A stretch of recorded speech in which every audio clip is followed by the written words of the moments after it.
नमस्कार मित्रों, मैं आरती कंडवाल। अभी कुछ दिन पहले हल्द्वानी की एक खबर आई थी जो कि 11 साल के बच्चे की बलि दे दी गई, ऐसा सुनने में आया था और यही पढ़ा था न्यूज़पेपर में। तो ये जो भी हुआ है ये अंधविश्वास के चलते हुआ है। तो मैं सभी धर्म के गुरुओं से कहना चाहती हूँ, चाहे वो हमारे पंडिताचार्य व्यास जी हों या फिर मुस्लिमों में मौलवी जी हों या फिर ईसाइयों में पादरी जी हों या फिर सिखों में गुरु हों, तो हर किसी को यही आप लोगों से विनती करती हूँ कि आप लोग धर्म के गुरु हैं, आप लोगों को बहुत से लोग सुनते हैं, समझते हैं आपकी बात को, तो आप ऐसी बात किया कीजिए जो कि सही हो, विश्वास हो, लेकिन अंधविश्वास की तरफ मत धकेलिए और भ्रमित मत कीजिए लोगों से। मैं कुछ धर्म गुरुओं से कहना चाहती हूँ, सभी नहीं हैं लेकिन कुछ लोगों से कहना चाहती हूँ कि इस तरह से भ्रमित ना कीजिए।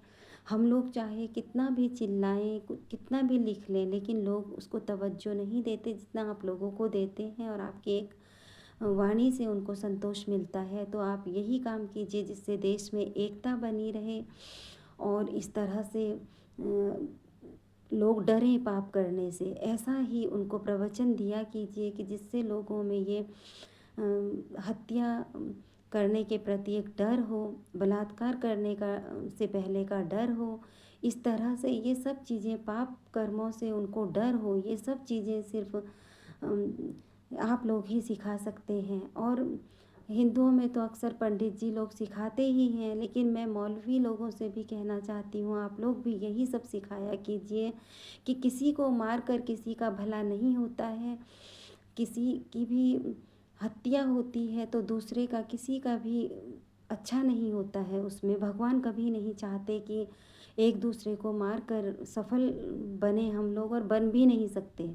उसका अंत बहुत भयानक होता है अगर हम लोग कोई भी हों इस तरह के कृत्य करते हैं। और जो ये हत्या हुई है इसमें कोई दूसरा समुदाय भी इन्वॉल्व नहीं था, ये किसी हिंदू धर्म के ही लोगों ने किया है और जो भी किया है गलत किया है, ये बहुत गलत चीज़ें हैं। तो मैं यही कहना चाहती हूँ कि आप लोग हमेशा सही सीख दें और लोग इस चीज़ को समझें कि बलि देने से कुछ नहीं होता है, चाहे वो किसी पशु की बलि हो या इंसान की बलि हो। अरे पापी हैं क्या आप लोग? कितनी बार भगवान आपको ये एहसास करवाते हैं कि मत कीजिए पाप, मत बढ़ाइए पाप। देखिए कोरोना के समय महामारी में किस तरह से घर से बाहर तक निकलना मुश्किल था, अपने लोगों से मिलना मुश्किल था, और किस तरह से कैसा टाइम देखा था वो। और आज भी ये जो आपदाएं आ रही हैं, भगवान सतर्क कर रहे हैं कि पाप मत कीजिए। भले ही पाप पापी लोग करते हैं लेकिन उसकी सज़ा हमेशा मासूम लोगों को भुगतनी पड़ती है। कोरोना में भी मासूम लोग ही इस तरह से शिकार हुए थे और आज भी आपदाओं में मासूम लोग मर रहे हैं। तो मासूमों को भुगतनी पड़ती हैं ये सज़ाएं। मैं आप सभी से कहना चाहती हूँ कि पाप मत कीजिए, इतने पाप मत कीजिए कि भगवान भी इतने दुखी हो जाए कि उन्होंने इंसान को क्यों बनाया है। क्योंकि आपको इंसान रूप में जन्म मिला है तो अच्छे कर्म कीजिए, इसीलिए भगवान ने यहाँ पर भेजा है कि अपने कर्मों से अपना आगे का दूसरा जन्म सुधारिए। इस तरह से मत कीजिए। मैं आप सभी से यही प्रार्थना करती हूँ कि ऐसा कोई काम मत कीजिए। विश्वास रखिए भगवान पर, वो एक बहुत बड़ी शक्ति है जो जीवन और मृत्यु जिसके अनुसार चलते हैं, लेकिन उसके किसी भी काम में हस्तक्षेप मत कीजिए। भगवान कभी नहीं कहते कि आप इस तरह से उनके नाम पर कुछ गलत करें।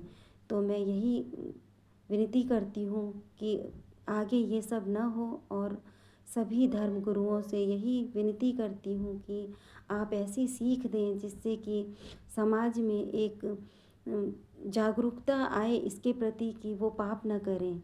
बस यही कामना करती हूँ। आरती कंडवाल, धन्यवाद, नमस्कार।